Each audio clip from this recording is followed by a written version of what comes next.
टाटा अच्छा तो बैठ लो। ये है लाहौर की बेदिया रोड, जिसके खुले मैदान में इकट्ठी होने वाली ये ख्वातीन 3 पहियों की सवारी को चलाने की तरबियत हासिल करने पहुंची हैं, जिसे रिक्शा कहते हैं।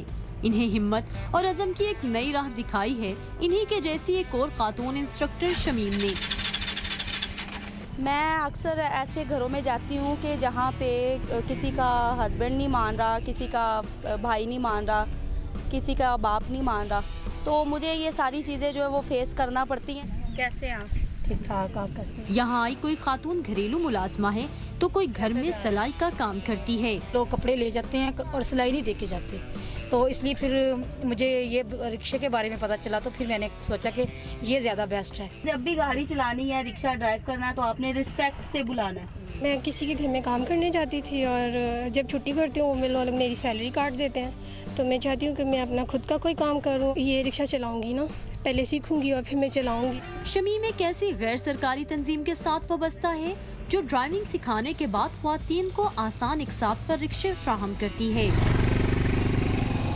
ये कोई पहला इदारा नहीं बल्कि लाहौर में ख्वातीन की रिक्शा ड्राइविंग की बुनियाद पिंक रिक्शा नामी तंजीम ने 2015 में डाली। हमारा एक प्रॉपर कॉन्ट्रैक्ट होता है उनके साथ, लेडी के साथ, और हम ये मेक श्योर करते हैं कि ये रिक्शा कोई आदमी ना चला रहा हो। इस वक्त 10 लेडीज़ हैं जो खुद मुख्तार हैं, माशाल्लाह से बहुत ही अच्छी अर्निंग है उनकी। किधर जाना है?